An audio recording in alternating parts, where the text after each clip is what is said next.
क्योंकि मेहनत थोड़ी सी कम कर रखी है इसलिए।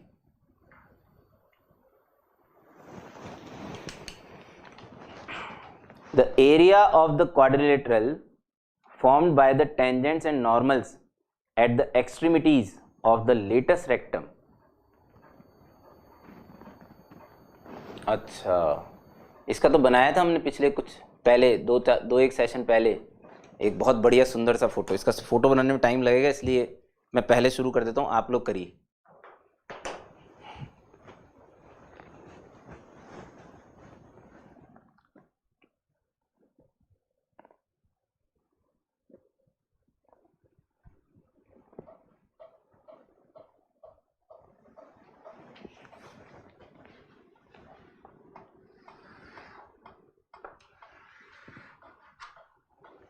मेरे फोटो को देख के कुछ पलटिएगा मत, जैसा कर रहे हो वैसा करते रहना।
आंसर आ जाना चाहिए था जनता,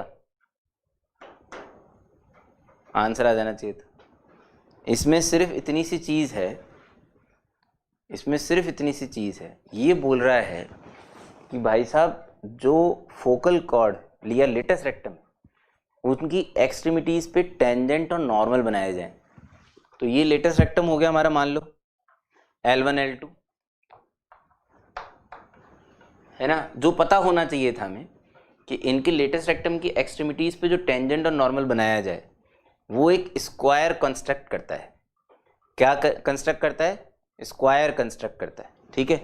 अब अगर ये स्क्वायर कंस्ट्रक्ट करता है तो इसके, वैसे ये रोम्बस तो दिख ही रहा है, रोम्बस तो अभी भी दिख रहा है, हालांकि है ये स्क्वायर क्योंकि फोकल कॉर्ड ही है लेटेस्ट रेक्टम। इनकी एक्सट्रीमिटीज पे बनने वाले जो इनकी एक्सट्रीमिटीज पे जो टेंजेंट बनती है वो म्यूचुअली परपेंडिकुलर काटती है। ये वाला पॉइंट भी मुझे पता है, ये फुट ऑफ द डायरेक्ट्रिक्स है -a,0 क्योंकि वो डायरेक्ट्रिक्स पे ही काटती है म्यूचुअली परपेंडिकुलर, है ना। और ड्यू टू सिमेट्रिसिटी, ये अगर सिमेट्रिक है एक्स एक्सिस के अबाउट तो इनकी टेंजेंट एक्स एक्सिस पर ही काटेगी। कितनी सारी चीजें एक साथ एक ही क्वेश्चन के अंदर बता देता हूँ मैं, ये ब्यूटी देखा करो सॉल्यूशन की। ड्यू टू सिमेट्रिसिटी, अगर ये सिमेट्रिक लाइन ली है आपने, सब कुछ सिमेट्रिक है, तो इन पे बनने वाली टेंजेंट्स होंगी वो एक्स एक्सिस पर ही मिलेगी और नॉर्मल भी एक्स एक्सिस पर ही मिलेंगे ऑटोमेटिक। वो 90 पे मिलती है, ये एंगल 90 होता है, हम जानते हैं। टेंजेंट नॉर्मल के बीच में 90 होगा, ये भी हमें पता है, नॉर्मल बोलते ही उसी को है।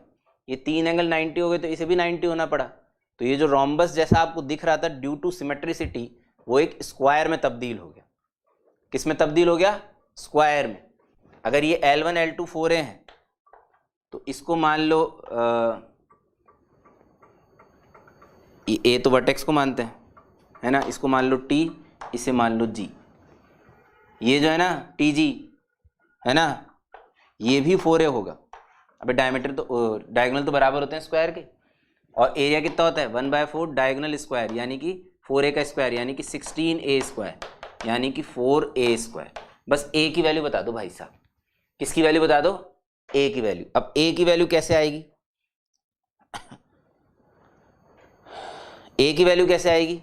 A की वैल्यू इससे आएगी, परफेक्ट स्क्वायर बना के। तो y - 2 का होल स्क्वायर, y - 2 का होल स्क्वायर तो बन गया ये जो y स्क्वायर ऑफ -4y + 4 लिखा हुआ था, इज इक्वल टू -12x। हाँ, अब आप एक जगह पे मेरे से दुखी हो सकते हैं, किस बात के लिए? कि हे मास्टर तूने पैराबोला इस साइड कैसे बनाया? पैराबोला तो माउथ ओपनिंग लेफ्टवर्ड होना चाहिए था। इस बात के लिए आप अनडाउटेडली दुखी हो सकते हैं, ठीक है, बट मैं आपको एक बात बताता हूँ, पैराबोला तुम शायद लेफ्ट साइड बनाओ, चाहे राइट साइड बनाओ, चाहे ऊपर की तरफ बनाओ, चाहे नीचू की तरफ बनाओ, इस कॉन्सेप्ट में थोड़ी अंतर आएगा भाई, कॉन्सेप्ट में थोड़ी अंतर आएगा, कॉन्सेप्ट तो यही रहेगा, ए भी यही रहेगा, a is always the distance between vertex and focus, हमेशा मेरे हर पैराबोला के यही रहता है ए, ठीक है, जो कि इस जगह लिखे कॉफिशिएंट को 4 से डिवाइड करने पर मिल जाएगा, ठीक है।